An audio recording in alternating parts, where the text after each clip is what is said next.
Hai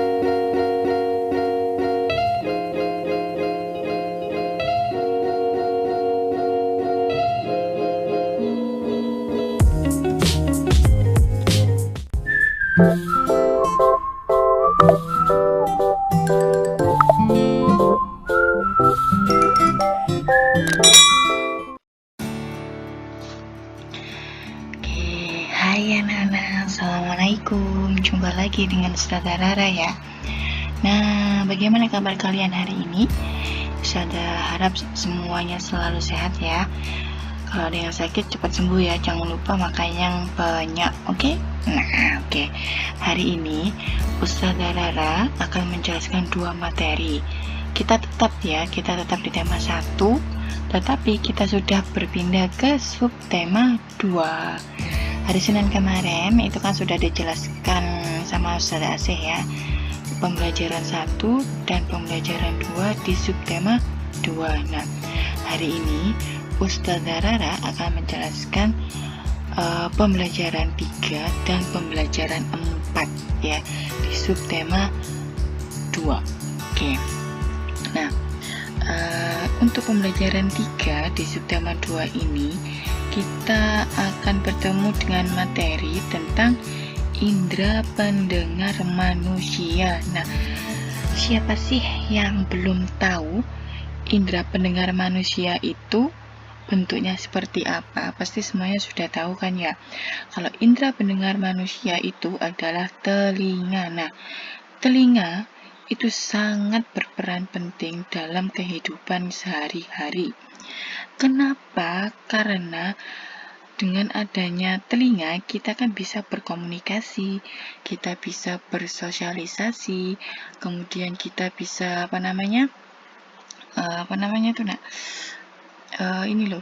bisa berinteraksi ya dengan orang lain. Kita bisa menjawab pertanyaan mereka, kita bisa menyapa kembali saat mereka bertemu dengan kita. Nah, itu jadi telinga itu mempunyai fungsi yang sangat berperan sangat penting ya, mempunyai fungsi yang sangat penting di dalam kehidupan sehari-hari. Nah, di telinga kita kan hanya tahu telinga tok gitu ya, telinga sama lubang telinga. Nah, ternyata telinga kita itu mempunyai 3 bagian utama. Yang pertama itu adalah telinga bagian luar ya. Sebentar ya sayang ya. Oke. Yang pertama itu ada telinga bagian luar ya. Kemudian yang kedua ada telinga bagian tengah ya. Dan yang ketiga, yang terakhir itu ada telinga bagian dalam. Jadi telinga kita ini mempunyai 3 bagian utama, bagian luar, bagian tengah, dan bagian dalam. Ini penjelasannya dan pembagiannya ya. Nah, seperti yang sudah sebutkan tadi, kan mempunyai 3 bagian ya, bagian luar, bagian tengah, dan bagian dalam. Nah, bagian luar itu ada terdiri atas daun telinga dan lubang telinga. Ini gambarnya ya nih. Daun telinga itu yang ini ya. Kemudian dan lubang telinga yang biasanya kita bersihkan telinga kita itu kan, nah itu namanya lubang telinga, dan itu termasuk telinga bagian luar. Nah, kemudian yang kedua itu kan ada telinga bagian tengah. Nah, telinga bagian tengah ini itu ada terdiri atas gendang telinga, 3 tulang pendengaran, saluran Eustachius. Nah, kita lihat ya, di sini ada gendang telinga, ini gendang telinga. Ya, ini loh ya, ini kelihatan kayak lubang gitu kan ya. Ya, ini ya, gendang telinga. Kemudian ada 3 tulang pendengaran. Nah, 3 tulang pendengaran itu ada tulang martil, kemudian ada tulang landasan, dan yang terakhir ada tulang sanggurdi ya. Jadi 3 tulang pendengaran, ada tulang martil, tulang landasan, dan tulang sanggurdi. Ini ya gambarnya ya, ini loh, tulang martil. Yang kecil ini ya, kecil kurus ini namanya tulang landasan. Nah, lurus jret ini kita ketemu dengan tulang sanggurdi. Ini disebut juga dengan 3 tulang pendengaran. Nah, sekarang yang bagian terakhir itu adalah telinga bagian dalam. Nah, terdiri atas apa saja? Terdiri atas koklea dan tulang saluran setengah lingkaran. Nah, ada 2 organ ternyata di telinga bagian dalam. Yang pertama ini ya, koklea ini bisa juga kita sebut dengan rumah siput. Ini kenapa kok disebut rumah siput? Karena bentuknya seperti siput ini ya, berputar-putar ini. Ini namanya koklea. Dan yang organ kedua di dalam bagian dalam itu ada saluran setengah lingkaran. Ini sayang. Ini loh. Jret. Nah, ini ya. Saluran setengah lingkaran. Nah, seperti ini. Ya, ini ya. Jadi, di dalam telinga bagian luar itu ada 2 organ ya, yaitu daun telinga dan lubang telinga. Kemudian bagian tengah itu ada gendang telinga, 3 tulang pendengaran dan saluran eustachius. Dan yang terakhir bagian dalam itu ada koklea atau bisa kita sebut dengan rumah siput dan tulang saluran setengah lingkaran. Oke, Ustazah lanjutkan ya. Tada. Nah, di sini ada fungsi dari masing-masing organ telinga. Nah, mulai dari telinga bagian luar. Telinga bagian luar berfungsi untuk menangkap dan meneruskan bunyi ke gendang telinga. Ya kan? Ya. Gendang telinga tadi ada di telinga bagian apa? Bagian tengah atau bagian dalam? Bagian tengah, pintar. Bagian tengah di sini ada gendang telinga. Nah, gendang telinga berfungsi menangkap suara dari lubang telinga. Ya. Kemudian organ yang kedua itu ada 3 tulang pendengaran tadi. Ya. 3 tulang pendengaran tadi ya. Ada landasan, martil, sama sanggurdi. Nah, fungsinya apa 3 tulang pendengaran? Fungsinya adalah meneruskan getaran ke bagian telinga lebih dalam. Nah, kemudian ada saluran eustachius berfungsi untuk mengeluarkan cairan dari bagian telinga tengah. Nah, ini fungsi dari ketiga organ yang ada di telinga bagian tengah. Nah, sekarang kita ke telinga bagian dalam. Koklea atau rumah siput berfungsi untuk mengubah getaran menjadi impuls dan meneruskannya ke otak. Ya, kemudian 3 saluran setengah lingkaran itu fungsinya untuk menjaga keseimbangan tubuh. Untuk keseimbangan tubuh kok menjaga ya Allah? Untuk keseimbangan tubuh. Nah, ini tadi ya organ-organ dari setiap masing-masing telinga bagian luar, bagian tengah dan bagian dalam ya. Jadi apa namanya? Sudah Ustazah tuliskan di sini ya. Gendang telinga fungsinya untuk apa? Saluran eustachius itu fungsinya untuk apa? Kemudian koklea itu disebut juga apa? Kemudian fungsinya apa? Nah, di sini sudah Ustazah tuliskan ya. Oke, Ustazah lanjut ya. Oke, setelah itu tada ini judulnya adalah proses mendengar. Nah, proses mendengar. Selama ini mungkin kita hanya tahu ya, seperti ini. Kita bisa kita tidak tahu bagaimana prosesnya agar kita itu bisa kayak bisa merefleksikan apa yang kita dengar ya. Misalnya ya, ada teman gitu ya, ada si A nyapa Ustazah Rara ya. Ustazah Rara, Assalamualaikum. Nah, otomatis kan Ustazah Rara menjawab dengan Waalaikumsalam, gitu kan ya. Nah, proses untuk menjawab ini itu kan salah satunya itu adalah proses mendengar. Gimana sih, Nak? Ya bener sih ya, kita bisa menjawab, ustadzah bisa menjawab itu karena adanya proses mendengar. Jadi ndak suwaya-waya, eh, ndak suwaya-waya tiba-tiba jadi gitu, ndak. Ternyata ustadzah bisa menjawab si A yang memberikan salam ke ustadzah tadi itu karena adanya proses mendengar. Nah, ini ada 3 prosesnya.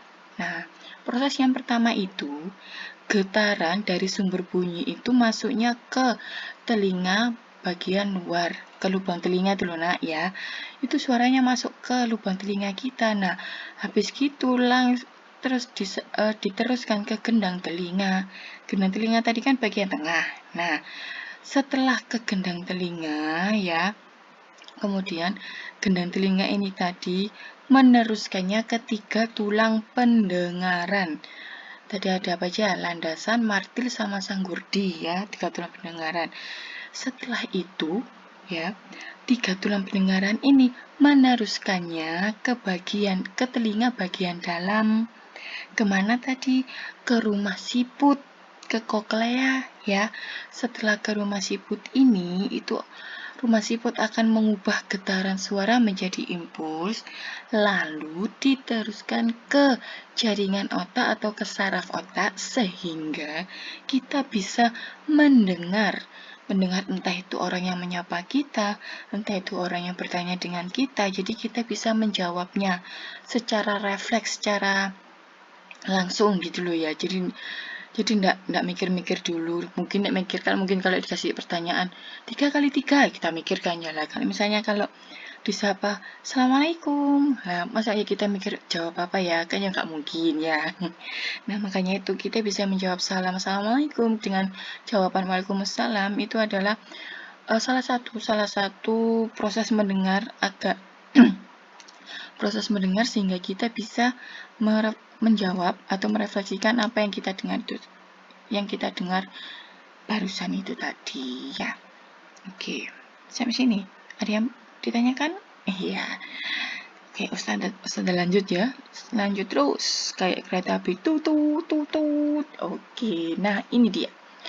Telinga merupakan organ yang dapat membersihkan dirinya sendiri karena terdapat kelenjar serumen. Nah, serumen memproduksi bahan seperti lilin berwarna coklat yang berguna untuk melindungi organ pendengaran dari benda asing dan infeksi. Serumen akan menumpuk dalam liang telinga, mengering, dan akan keluar melalui lubang telinga. Serumen kering inilah yang sering kita sebut sebagai kotoran telinga.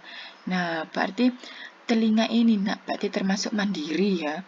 Dia bisa membersihkan dirinya sendiri. Tapi tetap ya, telinga tetap butuh bantuan kita agar telinga tetap bersih ya, agar telinga tetap bisa mendengar dengan baik ya. Nah, ini dia ya. Ini kelenjar serumen ini ya yang ada di dalam telinga kita ini fungsinya itu untuk melindungi organ pendengaran, yang melindungi telinga kita, bagian-bagian dalam itu tadi dari benda asing dan infeksi. Nah, serumen ini akan menumpuk di dalam liang telinga di dalam lubang telinga tapi yang agak dalam dulu ya, liang telinga kan namanya ya, dan dia juga akan mengering. Dan kalau mengering ini berarti kita butuh telinga butuh kita untuk membersihkannya agar bersih, agar kotoran telinga kita itu terambil dan telinga kita tetap bersih dan bisa mendengar dengan baik ya. Jadi kalau kalian tidak rajin membersihkan telinga, itu bisa jadi serumen yang sudah mengering ini itu akan numpuk dan alhasil kalau kotoran telinga atau serumen kering ini menumpuk di dalam telinga kalian itu bisa menyebabkan sakit, telinganya sakit. Jadi kayak disentuh aja tuh biasanya sakit seperti itu. Jadi kalian harus rajin membersihkan telinga, oke, pinter kok ya. Oke, pembelajaran 4 kita tentang kerjasama. Siapa sih yang nggak tahu kerjasama itu apa ya? Pasti semuanya tahu kan ya kalian ya, kerjasama itu. Contohnya ini sudah saya tuliskan, ada ronda, ada kerja bakti, ada gotong royong. Nah, kerjasama itu ternyata ciri khas budaya bangsa Indonesia, nak. Apa namanya? Nah, yang banyak kita jumpai selama ini kan kerjasamanya tuh kerja bakti, ya kan ya, entah itu di sekolah, entah itu di rumah, entah itu di masyarakat, itu sering kita jumpai bentuk kerjasama itu. Kita lihat di dalam kegiatan kerja bakti. Kerja bakti pun kalau di dalam masyarakat ya, di dalam lingkungan masyarakat itu bisa dibuat tempat untuk bersilaturahmi ya, bersilaturahmi dengan tetangga-tetangga kita yang biasanya kita jarang ketemu, karena mungkin tetangga-tetangga kita itu kerja pulangnya malam, jadi kan jarang ketemu lah. Dengan adanya kerja bakti itu kita bisa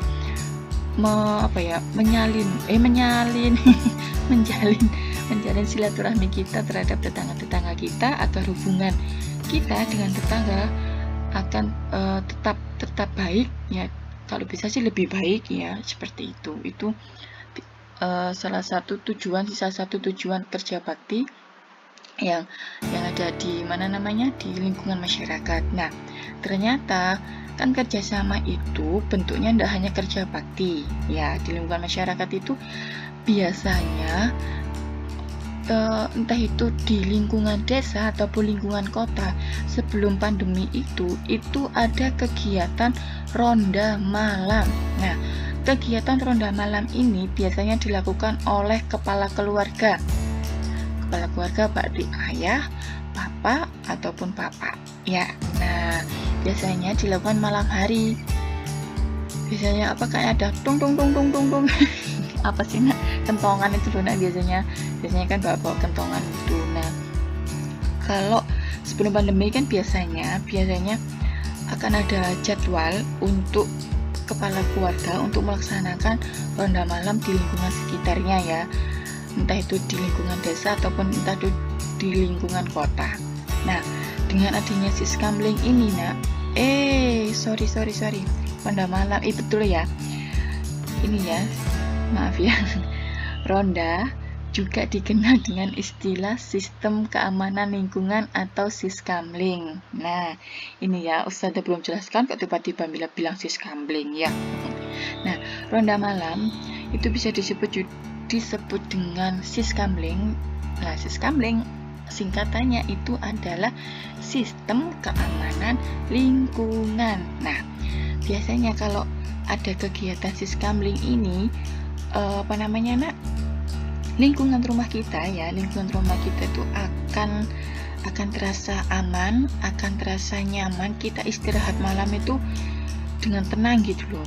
Jadi kayak ada yang menjaga, ya memang ada yang menjaga ya. Kayak ada yang jagain rumah-rumah gitu ya, kalau ada kegiatan Siskamling itu, seperti itu. Kemudian di gambarnya di sini juga ada gotong royong. Gotong royong itu sama ya, hampir sama dengan kerja bakti ya, di gambarnya di situ ya, sama-sama. Nah, berarti kalau misalnya gini, kalau misalnya di sekolah ya, misalnya sudah masuk, terus pandeminya berakhir ya, amin ya, pandeminya berakhir, terus misalnya ya ustazah itu minta tolong ke kalian, yuk kita itu yuk kerja bakti, yuk bersihkan kelas, yuk biar kelasnya bersih. Nah, itu kira-kira kalian harus mau apa? Kira-kira cuma duduk-duduk aja, lihat-lihat aja gitu? Harus mau ya nak ya. Kenapa? Ya itu tadi ini loh, judulnya aja kan seperti ini, kerjasama ciri khas budaya bangsa Indonesia. Nah, berarti kalau kita dimintai kerja bakti ya, entah itu di lingkungan masyarakat, di lingkungan rumah ataupun sekolah, kita harus mau ya. Kalau seperti ini, misalnya ulangan terus kerjasama gitu, boleh apa enggak ya? Boleh enggak boleh. Wong kerjasama dalam ulangan ya. Kerjasama itu harus kita lakukan ya dalam ini dalam kegiatan yang positif atau yang baik ya. Nah kalau misalnya ulangan kita kerja sama juga boleh tuh namanya mencontek, itu termasuk perbuatan curang, perbuatan jelek ya, gak boleh ya. Tapi anak-anak ini kok siswa-siswa SD Muhammadiyah Plus tidak ada yang nyontek kok ya, pinter-pinter apalagi kelas 4. Mantap-mantap semuanya ya. Oke, nah ini slide selanjutnya. Nah ini slide selanjutnya, tujuan dari Siskamling adalah menciptakan situasi dan kondisi yang aman, tertib, dan tentram di lingkungan sekitar. Nah ini tapi karena pandemi ya nak ya, karena pandemi jadi kegiatannya Siskamling itu dihilangkan ya, karena kan memang tidak boleh kumpul-kumpul ya, tidak boleh kumpul-kumpul, kemudian tidak boleh kalau lepas masker juga kan tidak boleh ya. Oke, nah sudah selesai ternyata. Nah itu tadi 2 materi yang Ustazah Rara jelaskan tentang indera pendengaran manusia dan juga kerjasama ciri khas budaya bangsa Indonesia. Itu tadi 2 materinya ya. Seperti biasanya kalau memang ada yang belum paham ya, kalian bisa bertanya kepada orang tua kalian atau kalian bisa googling sendiri ya, lewat laptop misalnya atau lewat HP misalnya ya, contoh-contohnya kerjasama, atau misalnya kamu lihat video pembelajaran tentang itu tadi indera pendengaran, apa namanya nak, indera pendengaran manusia, siapa tahu ada video-video yang lebih jelas, atau kalian ingin menambah pengetahuan apa namanya, pengetahuan kalian, monggo ya. Kalau mau bertanya sama ustadzahnya juga silahkan. Ustadzahnya baik-baik kok, kamu bertanya pasti jawab, gak mungkin kan gak dijawab. Oke nak, kita sama-sama berdoa ya, kita sama-sama berdoa agar pandemi ini tuh cepet hilang ya. Yes, kalaupun udah hilang pokoknya Mojokerto ini keadaannya jauh lebih baik gitu ya daripada sekarang, agar kita tuh bisa bertemu kembali ya. Kalian juga bisa ketemu sama teman-teman ya, walaupun harus pakai masker, tapi kan senang ya ketemu teman-teman ya, walaupun pakai masker, walaupun menjaga jarak ya. Kita sama-sama berdoa agar kita semuanya juga dalam keadaan sehat ya, orang tua kalian juga ya, semuanya dalam keadaan sehat, selalu dalam lindungan Allah Subhanahu wa taala. Amin ya Allah. Nah, Ustazah titip pesan, jangan lupa ya sholatnya 5 waktu, kemudian jangan lupa tetap mengisi buku diare ya. Karena apa? Karena buku diare itu nantinya kan akan diminta jumlah sholatnya sama ustazah. Nah itu nanti biar nanti mama kamu juga ndak bingung ya, jadi kalian harus mengisi mengisi buku diare. Ingat, buku diarenya sudah kelas 4, tidak boleh dicentang, harus ditulis waktu kalian sholat ya. Oke, sampai sini Ustazah sampaikan banyak-banyak terima kasih karena sudah mendengarkan penjelasannya Ustazah. Ustazah mohon maaf kalau ada kata-kata atau kalimat yang menyinggung kalian. Ustazah mohon maaf kalau selama penjelasan Ustazah itu jelaskannya muter-muter, jadinya kalian bingung ya. Ya Ustazah namanya juga manusia ya, tidak bisa luput dari kesalahan. Iya. Sudah ya, Ustazah akhiri ya. Wassalamualaikum warahmatullahi wabarakatuh.